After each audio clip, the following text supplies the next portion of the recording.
Bismillahirrahmanirrahim. Assalamualaikum warahmatullahi wabarakatuh.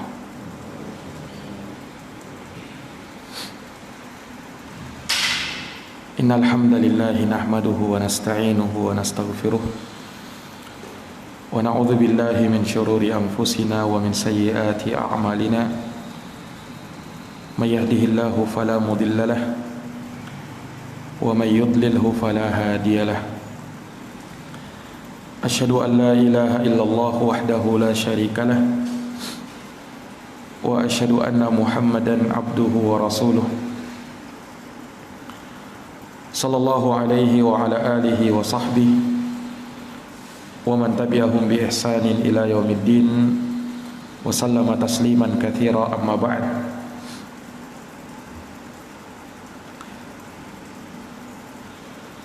Ikhwani fid din,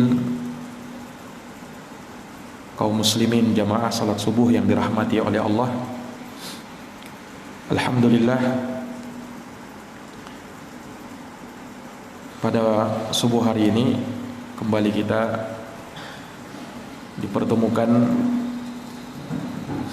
dalam majelis ilmu. Tentunya kita berharap semoga Allah Subhanahu wa taala senantiasa memberikan kepada kita keutamaan, pahala dan keberkahannya.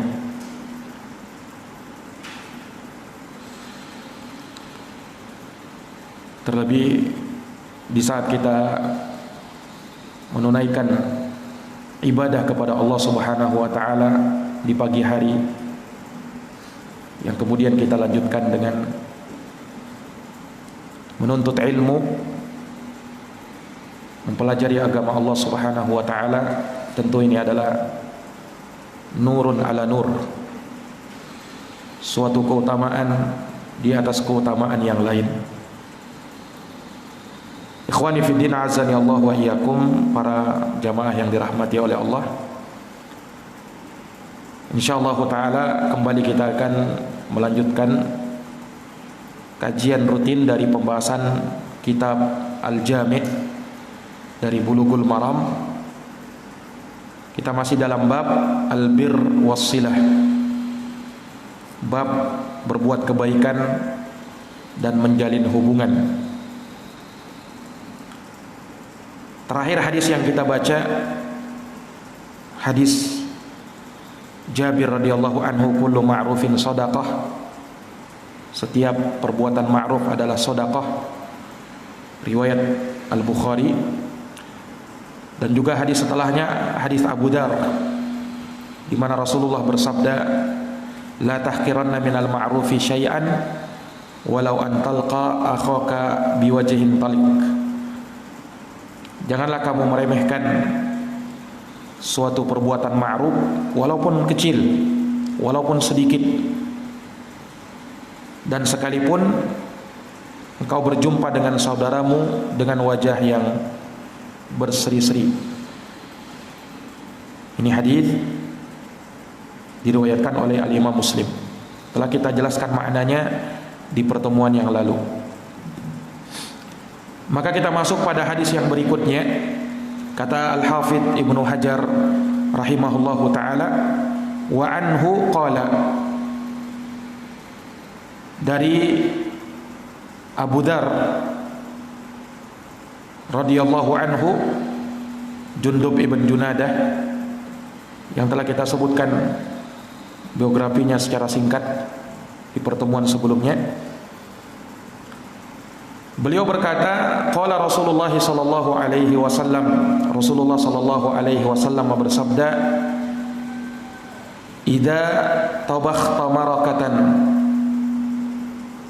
fa'akthir ma'aha wa ta'ahad jiranaka. Akhrajahuma Muslimun. Kata Rasulullah sallallahu alaihi wasallam, idza tabakhta marakah, apabila engkau memasak kuah sayur, fa'akthir ma'aha, maka perbanyaklah airnya, wa ta'ahad jiranaka, dan berikanlah sebahagiannya kepada tetanggamu. Hadis ini juga diriwayatkan oleh Al-Imam Muslim. Ikhwani fiddin azani Allah wa iyyakum, hadis ini kembali menyinggung tentang hak dalam bertetangga, di mana dari perkara yang dianjurkan di dalam agama kita untuk saling berbagi. Kepada siapa? Kepada mereka yang menjadi tetangga kita, entah dia seorang muslim atau seorang kafir. Kalau dia tetangga kita, maka kita berbuat baik kepadanya. Salah satu perbuatan baik kita, seperti yang disebut di dalam hadis ini, adalah memberikan sebahagian makanan ataukah minuman, masakan yang kita masak kepada tetangga kita. Berikan kepada dia sebagai sedekah atau sebagai hadiah.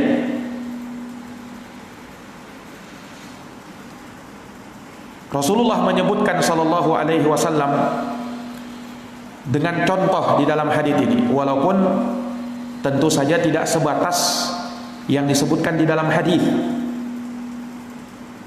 Ini kadar minimalnya. Apabila kamu memasak kuah sayur, maka perbanyak airnya, lalu hadiahkan kepada tetanggamu. Ya, ini kadar minimal, bukan artinya jikalau kita punya kelebihan ya cuman kuah sayur saja yang kita kasih kepada tetangga, tentu tidak.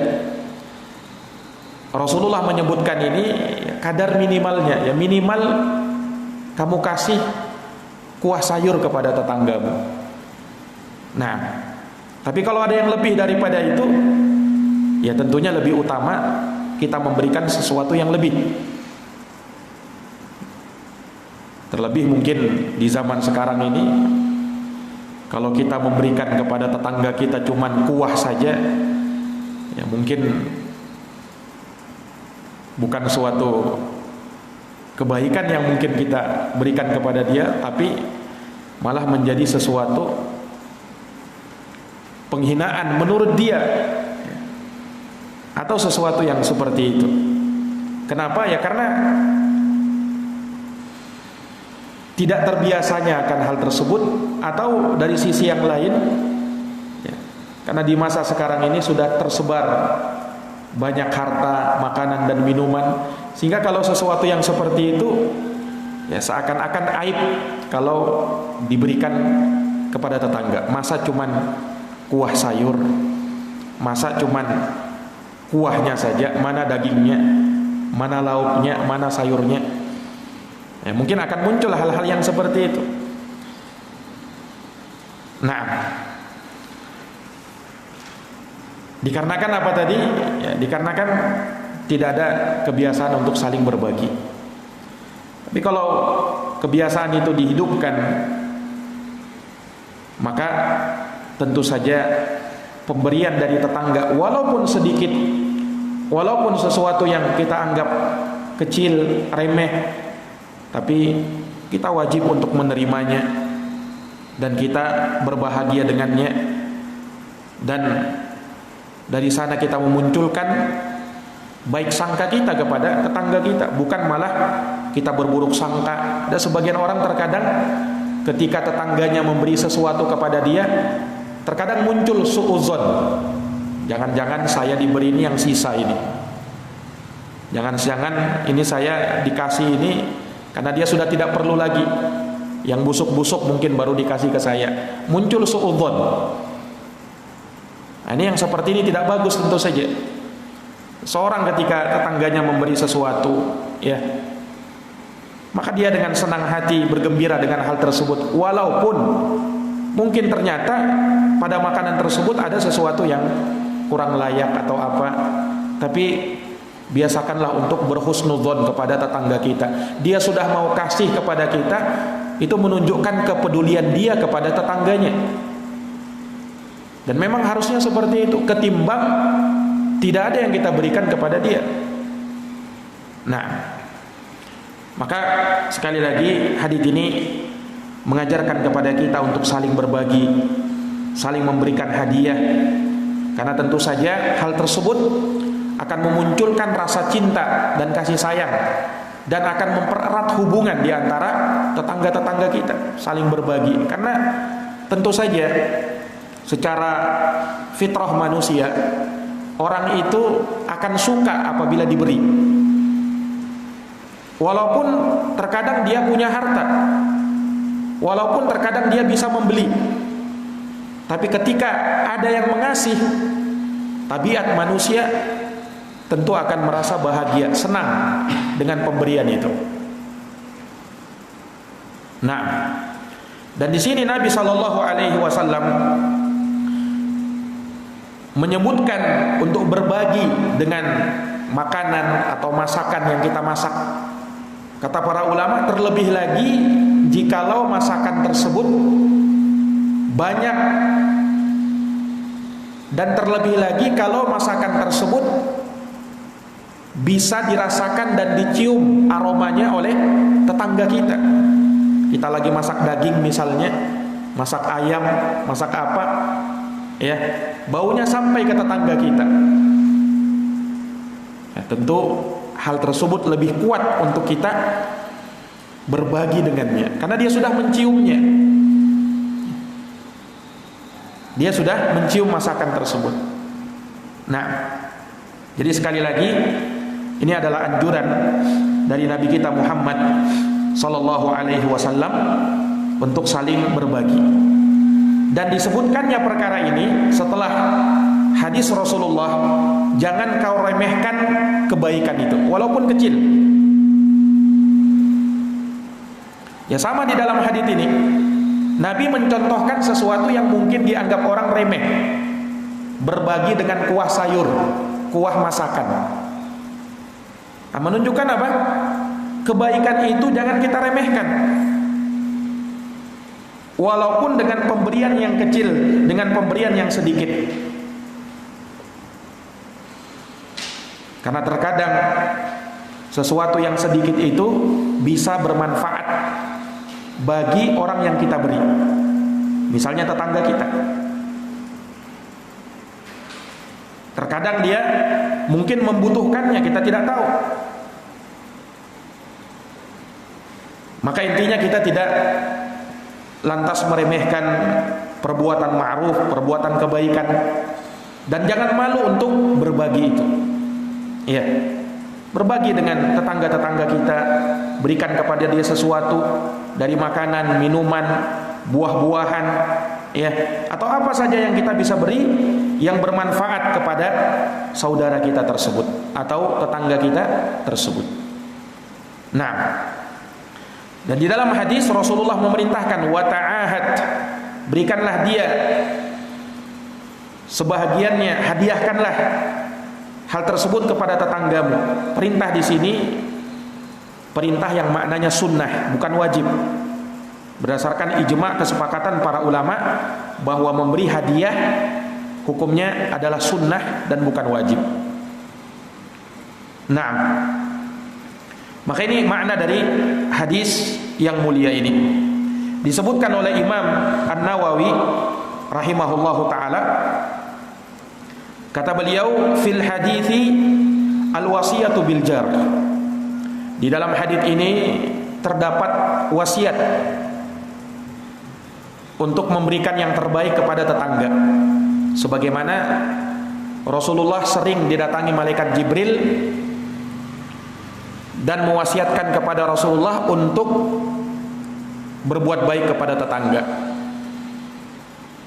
Sampai kata Nabi SAW, saya menyangka karena seringnya dan terlalu seringnya Jibril mengingatkan aku tentang hak tetangga itu, aku mengira tetangga itu akan mendapat jatah warisan nanti kalau tetangganya meninggal. Padahal kan tentunya tidak ada hak warisnya. Tapi Nabi sampai-sampai mengira jangan-jangan nanti akan diberikan warisan juga, karena seringnya malaikat Jibril berwasiat kepada Rasulullah tentang tetangga. Nah, wa bayanu idhami haqqihi wa fadilatil ihsani ilaihi. Dan juga penjelasan akan hak, besarnya hak tetangga itu dan keutamaan berbuat baik kepadanya. Makanya disebutkan di dalam hadis yang lain, juga diterima dari sahabat Abu Dar. Abu Dar mengatakan, inna khalili sallallahu alaihi wasallam awsani. Sesungguhnya kekasihku, yaitu Rasulullah sallallahu alaihi wasallam, berwasiat kepadaku, idza tabakhta maraqan, apabila engkau memasak suatu masakan, fa'akthir ma'ahu, maka perbanyaklah airnya, tsumma nzur ahla baitin min jiranika, kemudian lihatlah kepada jumlah keluarga dari tetanggamu, fa'asibhum minha bima'rufin, maka berikanlah kepada mereka sesuatu dari makanan tersebut dengan cara yang baik. Hadis ini riwayat Imam Muslim. Ya. Yani berikanlah sesuatu walaupun sedikit kepada mereka. Ini kata Imam An-Nawawi rahimahullah menukil hadis ini. Dan An-Nawawi menyebutkan terkait dengan hadis ini, babul wasiyah bil jari wal ihsani ilaihi. Bab berwasiat kepada tetangga untuk berbuat baik kepadanya. Nah, dan hadits ini juga mengajarkan kita untuk berakhlak dengan akhlakul karimah, dan bimbingan kepada kita untuk memperbaiki akhlak-akhlak kita, terutama di dalam hal berbagi. Makanya disebutkan di dalam Al-Quran, fa amma man a'ta wattaqa wa saddaqa bil husna fasanuyassiruhu lil yusra. Adapun orang yang gemar berbagi dan bertakwa kepada Allah, wa saddaqa bil husna, dan dia membenarkan balasan yang terbaik yaitu surga Allah, fasanuyassiruhu lil yusra, maka kami akan mudahkan bagi dia dengan segala kemudahan yang Allah berikan. Nah, dan tentu ini akan mendatangkan rasa cinta, kasih sayang, dan kebersamaan dengan adanya perbuatan baik, saling memberi dan saling membagi antara sesama. Kemudian di dalam hadits ini juga menunjukkan bahwasanya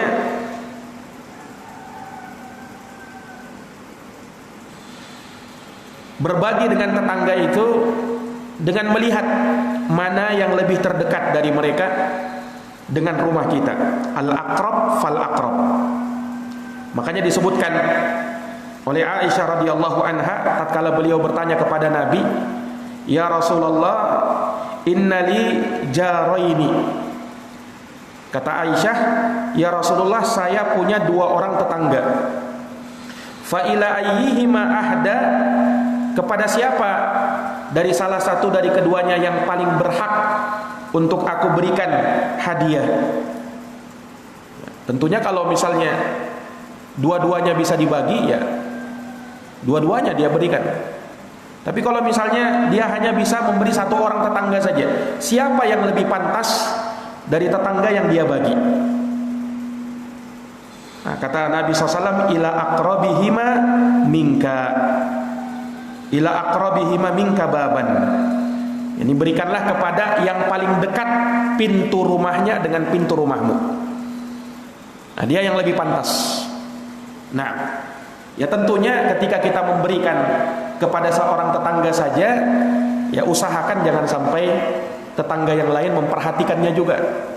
Nah, sebab terkadang bisa memunculkan iri atau suudzon dan seterusnya. Nah, ya karena terkadang ya, seseorang ketika melihat ada orang lain diberi kemudian dia tidak diberi, dia merasa marah, kesal, atau muncul suudzon tadi. Ya sementara mungkin dia hanya bisa berbagi kepada seorang tetangga. Kan tidak diharuskan untuk berbagi kepada semua tetangga. Nah, dari tetangga-tetangga itu kepada siapa yang paling berhak? Nah, kepada yang lebih dekat pintu rumahnya dengan pintu rumah kita. Kepada yang lebih dekat pintu rumahnya dengan pintu rumah tetangga, rumah kita. Dan ini sama haknya antara muslim dengan kafir, asalkan dia menjadi tetangga kita. Di dalam bab ini tentu saja. Nah,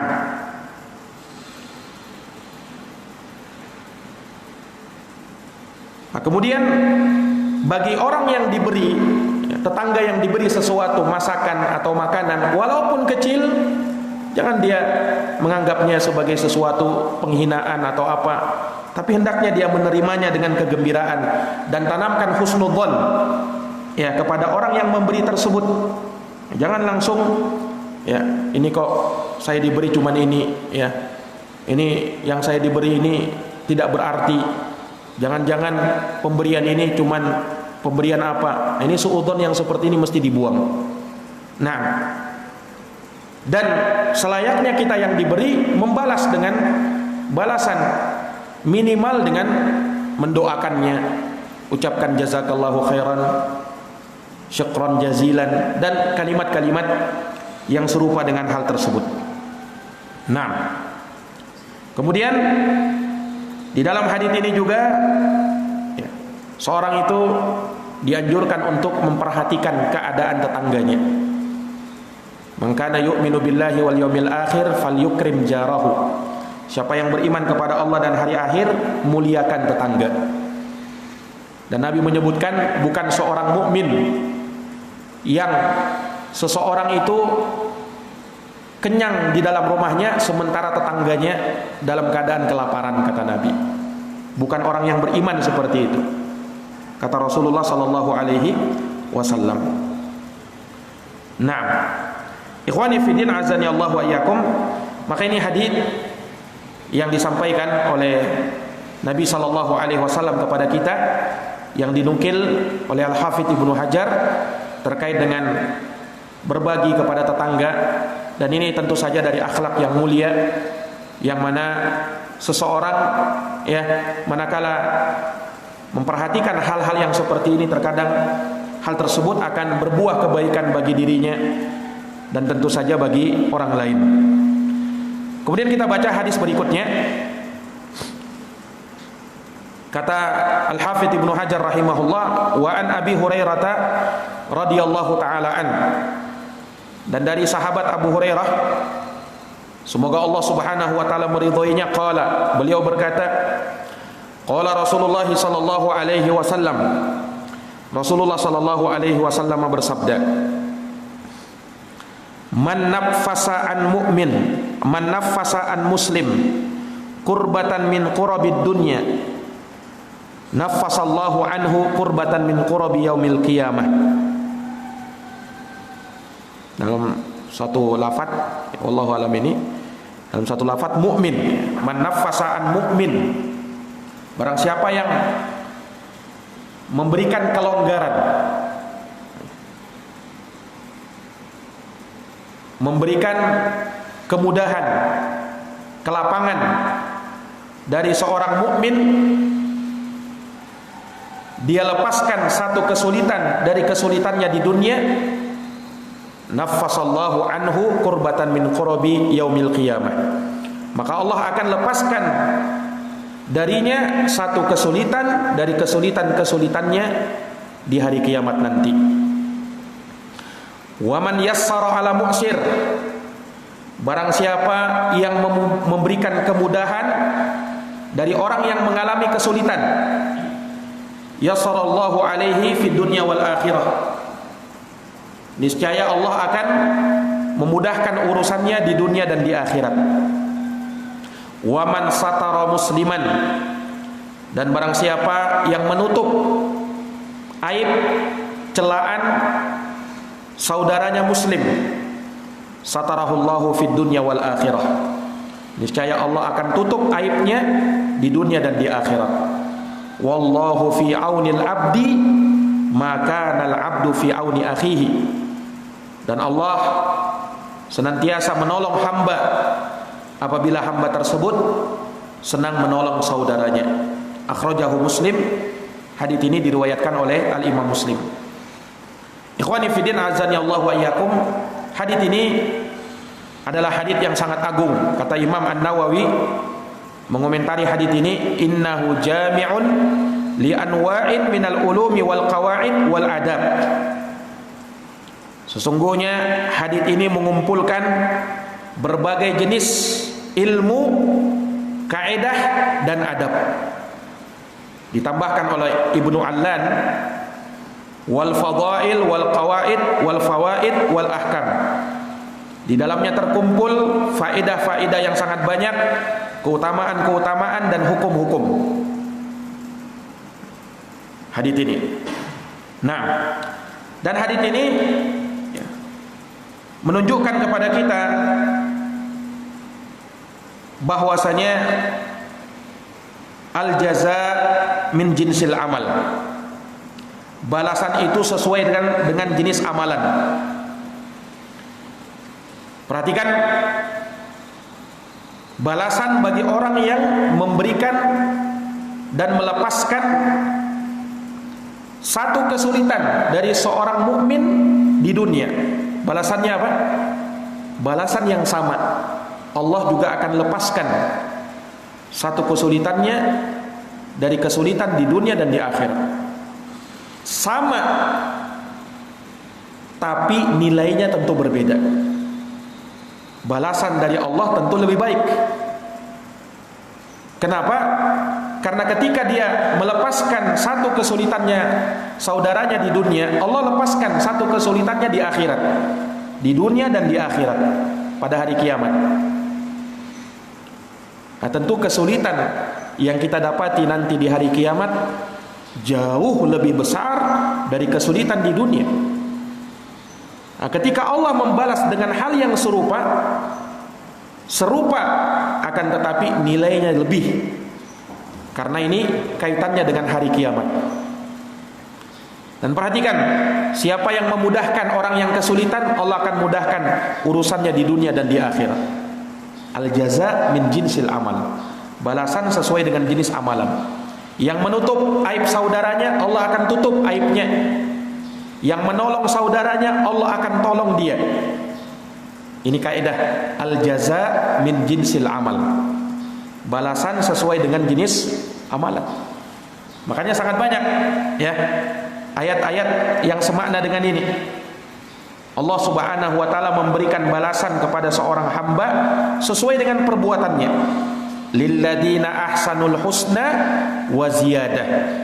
Bagi orang-orang yang berbuat baik, Allah hadiahkan dengan kebaikan yang besar, yaitu surga, dan ada tambahan lagi. Di surat Yunus ayat 26. Hal jazaul ihsani illal ihsan. Tidak ada balasan kebaikan kecuali kebaikan juga. Dalam surat Ar-Rahman. Tentu kebaikan yang Allah balas jauh lebih besar. Nah, jadi hadits ini memberikan faedah kepada kita al-jaza min jinsil amal. Balasan sesuai dengan jenis amalan seseorang. Perhatikan hadits yang mulia ini. Rasulullah SAW menyebutkan 4 perkara. Yang pertama, seorang yang melepaskan dari seorang mukmin. Perhatikan, Rasulullah membahasakan dia melepaskan kesulitan seorang mukmin. Diingatkan dia seorang mukmin. Ya. Untuk apa? Agar dipahami bahwa dia ini orang yang beriman. Dia ini punya keimanan kepada Allah Subhanahu wa taala dan tentu punya kehormatan. Kalau kamu tolong dia, maka Allah Subhanahu wa taala akan memberikan balasan yang besar. Tentu beda seseorang yang menolong orang yang tidak beriman dengan menolong orang yang beriman. Walaupun menolong orang yang tidak beriman, yang kafir misalnya, kita tolong dia karena dia kesulitan, ada pahalanya. Tapi menolong orang yang beriman, pahalanya lebih besar. Kenapa? Karena dia punya iman. Ya. Nah, makanya diingatkan di sini, sebab pada dasarnya berbuat baik itu tidak hanya sebatas kepada seorang muslim atau seorang mukmin saja. Kita juga dianjurkan berbuat baik bahkan kepada orang kafir yang di luar dari agama kita. Makanya di dalam hadis Rasulullah bersabda, "Innallaha katabal ihsana ala kulli syai'." Sesungguhnya Allah menetapkan untuk berbuat baik kepada segala sesuatu, sampai kepada orang kafir, kepada hewan, siapa saja kita diperintahkan untuk berbuat baik. Apalagi kepada orang yang beriman, tentu lebih lagi. Nah, makanya Nabi ingatkan, yang kamu bantu ini, yang kamu lepaskan kesulitannya ini, bukan siapa-siapa, dia orang yang beriman, dia saudaramu juga sesama mukmin. Ya tentunya diingatkan ya, persaudaraan mukmin itu bagaimana? Ya, innamal mu'minuna ikhwatun. Orang yang beriman itu kan bersaudara. Harusnya kamu peduli dengan saudaramu yang mukmin ini. Makanya diingatkan, siapa yang membantu melepaskan kesulitan seorang mukmin. Nabi tidak katakan siapa yang melepaskan kesulitan manusia, tapi diingatkan orang beriman dia. Nah, untuk memberikan kepada kita pemahaman bahwa yang kita bantu ini ternyata saudara kita sesama mukmin yang memang harus kita peduli dengannya. Nah, ikhwani fillah azani Allah wa iyyakum, dengan kita memberikan keluasan pertolongan kepada dia, melepaskan kesulitannya, memberikan kelonggaran tatkala dia berada dalam kesempitan, kita berikan kelonggaran di dalam kehidupannya. Naam, maka Allah akan memberikan balasan, dimudahkan dan dilepaskan kesulitan kita nanti pada hari kiamat.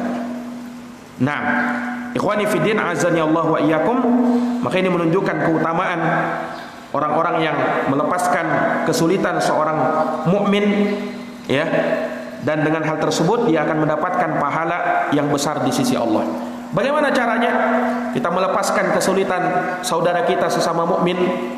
Ya, imma dengan harta kita, atau dengan kedudukan kita, ya, atau dengan tenaga yang kita bisa berikan bantuan, ya, atau dengan kita memberikan kepada dia masukan-masukan sehingga hal tersebut memberikan kelonggaran bagi dirinya. Ya, kadang seseorang ketika ditimpa suatu masalah, dia merasa sempit dadanya, sempit rasanya hidup ini. Kenapa? Ada masalah yang merundung dia. Nah, maka kita berikan kepada dia nasihat-nasihat sehingga yang tadinya sempit hatinya, ya, menjadi lapang kembali. Ini juga dari perkara yang bisa kita lakukan. Ya, itu yang pertama. Yang kedua, orang yang memudahkan orang yang berada dalam kesulitan. Ini sebenarnya yang kedua ini bagian dari yang pertama sebenarnya. Sama saja kan? Barang siapa yang memudahkan orang yang berada dalam kesulitan, Allah akan mudahkan urusannya di dunia dan di akhirat. Ya, ini keutamaannya. Hanya yang kedua ini lebih khusus kepada orang yang berada dalam kesulitan tatkala dia berutang. Dia berutang dengan orang lain, ya tentunya dia harus membayar hutangnya tersebut. Nah, ketika dia membayar hutang-hutangnya, dia mengalami kesulitan, susah dia bayar utangnya. Maka disinilah keutamaan. Siapa yang memudahkan orang yang berada dalam kesulitan, maka Allah akan mudahkan urusannya di dunia dan di akhirat. Kalau misalnya ada saudara kita yang berutang kepada kita, bagaimana cara kita memudahkan dia di dalam hutangnya? Ada perkara yang sifatnya wajib dan ada perkara yang sifatnya sunnah. Yang wajib, ketika dia betul-betul dalam kesulitan, memberikan tenggang waktu. Ya, misalnya utangnya sudah jatuh tempo, tapi betul-betul dia tidak bisa bayar, ya, maka kita berikan jatah tempo. Ini kata para ulama hukumnya wajib. Tidak boleh dia memaksa, ya, sementara dia memang betul-betul sulit. Beda kalau misalnya dia ini sengaja mengundur-undur padahal ada hartanya. Karena Nabi mengatakan kan matlul ghani zulmun. menunda-nunda bayar utang itu zolim, kata Nabi. Tidak boleh menunda-nunda bayar utang. Kalau sudah jatuh tempo, bayar utang kita. Kalau kita tunda padahal mampu, zolim hukumnya. Nah, tapi kalau dia memang sulit, dia sudah cari tapi tidak dapat, kasihan. Ya, maka bagaimana? Kita berikan tenggang waktu. Nah, itulah makna dari firman Allah di surat Al-Baqarah 280, wa in kana du usratin fanadhiratun ila maisarah. Ya, jikalau orang yang berutang itu dalam kesulitan, belum mampu bayar, maka berikan tenggang waktu sampai dia lapang mudah membayarnya. Ini hukumnya wajib. Tidak boleh kita paksa orang sulit, ya. Nah, itu yang wajib. Yang sunnahnya apa? Nah, yang sunnahnya kalau kita letakkan hutangnya sebahagian atau kita anggap lunas. Nah, ini tidak wajib, tapi sunnah saja. Ya. Ini kalau misalnya dia berutang sekian, ya sudah, saya kasih kelonggaran kepada kamu bayar setengahnya saja. Setelah itu saya anggap lunas. Nah, ini luar biasa. Berarti dia bersedekah dengan orang tersebut dengan setengahnya. Tapi kalau dia sudah letakkan, dia katakan sudah, utangmu saya anggap lunas. Nah, ini tentu jauh lebih besar lagi pahalanya. Nah, ini sifatnya bukan wajib tapi sunnah. Nah, itulah pada lanjutan ayat, wa antasaddaqu khairun lakum. Kalau kalian sedekahkan ya hutangnya itu, maka itu lebih baik bagi kalian. Nah, jadi di dalam berutang itu seperti itu, ada kadar wajib ya, seperti memberi tenggang waktu tadi, dan ada kadar sunnah, meletakkan sebahagiannya atau menganggapnya sudah lunas, diikhlaskan saja. Nah, ini ikhwani fillah azani Allahu wa iyyakum. Taib. Jamaah yang dirahmati dan dimuliakan oleh Allah Subhanahu wa taala. Maka ini perkara yang kedua yang disebutkan oleh Nabi sallallahu alaihi wasallam. Dan kalau misalnya kata para ulama, utangnya tersebut bukan kepada kita tapi kepada orang lain, ya kita bisa memberikan bantuan juga dengan hal yang serupa. Taib. Kemudian yang ketiga, yaitu terkait dengan menutup aib saudara kita. Balasannya apa? Allah akan tutup aibnya di dunia dan di akhirat. Ini keutamaannya. Orang yang menutup aib saudara kita, aib saudaranya. Ketika dia mendapatkan aib di sini kata para ulama umum ya. Baik aib dari sisi fisiknya misalnya, atau aib dengan makna saudaranya tersebut jatuh dalam perbuatan dosa. Nah, di sini kita wajib menutup aibnya dia, karena kan dosa itu aib juga. Nah, kita wajib untuk apa? Menutup dia, menutup aibnya. Terlebih lagi kalau dia sudah meninggal. Kalau dia sudah meninggal, nah, kita lebih wajib menutup aibnya dia. Nah, makanya kan Nabi menyebutkan orang yang mendapatkan ampunan sebanyak 40 kali bagi orang yang memandikan jenazah, dengan syarat kalau dia memandikan jenazah lalu dia dapatkan mungkin aib pada tubuh jenazah ini, ya mungkin apa saja aib dari tubuhnya, ya dia tidak sebarkan kemana-mana, baru dia dapat pahala seperti itu. Tapi kalau dia sebarkan, tadi jenazah yang saya mandikan tadi banyak panuannya, ya begini-begini, dia ceritakan sama orang, ini tidak dapat pahala malah.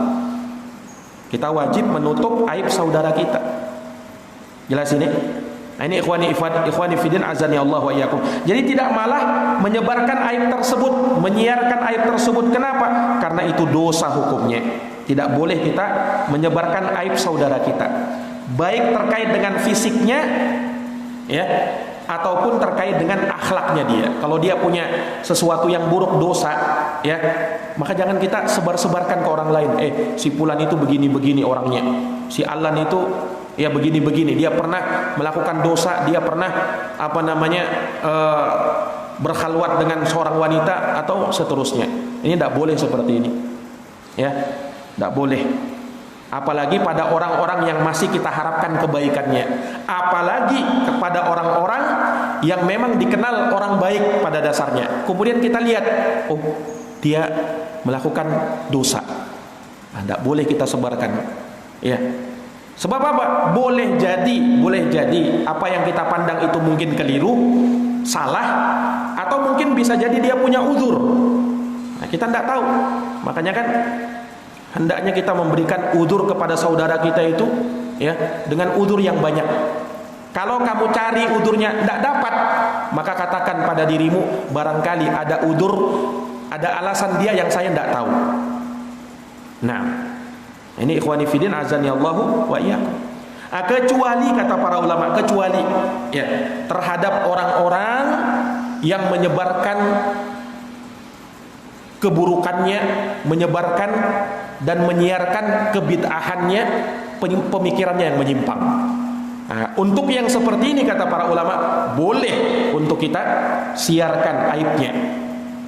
Kenapa? Ada maslahat. Ya, karena pemikirannya yang menyimpang tersebar kemana-mana.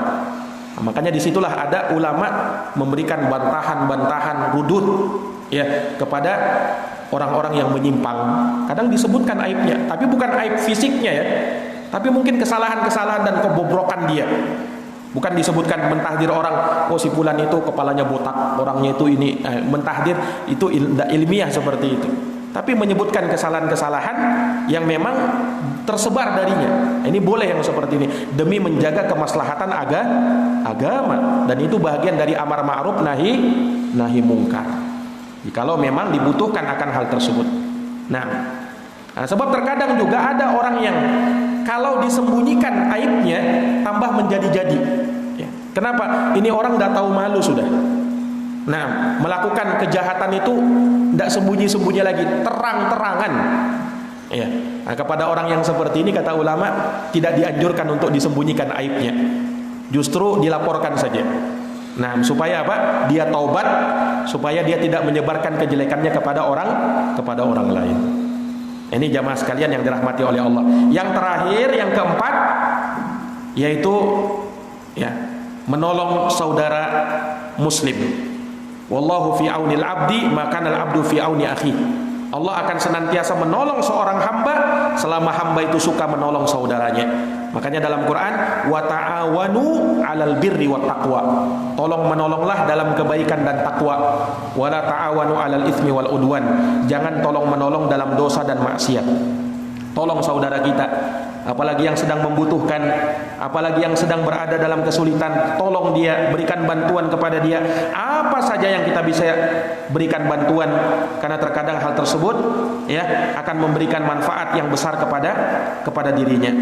Nah, makanya disebutkan di dalam hadis Abu Musa al-Asy'ari, Nabi SAW itu, kata Abu Musa, apabila datang orang ingin meminta sesuatu kepada Nabi atau menuntut sesuatu kepada Nabi dari hajat dan kebutuhannya, Nabi langsung menghadap kepada para sahabat.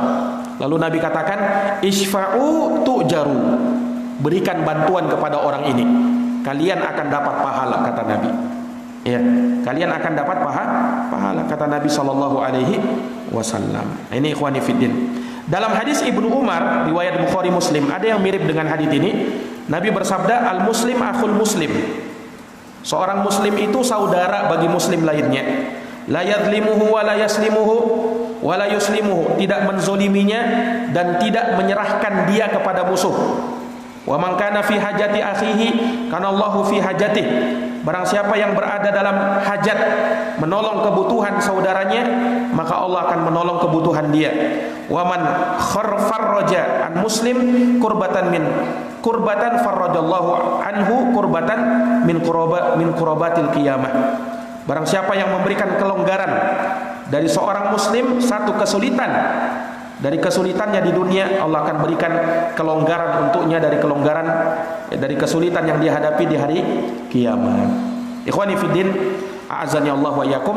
Maka ini hadis yang kita bisa bacakan pada kesempatan subuh hari ini terkait dengan bagaimana kita mendidik akhlak kita, ya, bagaimana kita beradab dan bagaimana kita berinteraksi dengan saudara muslim mukmin, tetangga kita, dan kepada saudara-saudara yang lainnya sesama muslim, bahkan kepada orang-orang kafir. Semoga bermanfaat dan semoga Dengan hal tersebut Allah Subhanahu wa taala memberikan kepada kita perbaikan pada diri dan akhlak kita, dan kita bermohon kepada Allah Subhanahu wa taala semoga Allah memberikan taufik dan hidayahnya kepada kita untuk mendengarkan ucapan yang baik, kemudian bersemangat untuk bisa mengamalkan dan menerapkannya dalam kehidupan kita sehari-hari. Demikian, wallahu taala alam bisawab. Kami akhiri dengan doa kafaratul majlis. Subhanakallahumma wa bihamdika asyhadu an la ilaha illa anta astaghfiruka wa atubu ilaik. Walhamdulillahi rabbil alamin. Wassalamu alaikum warahmatullahi wabarakatuh.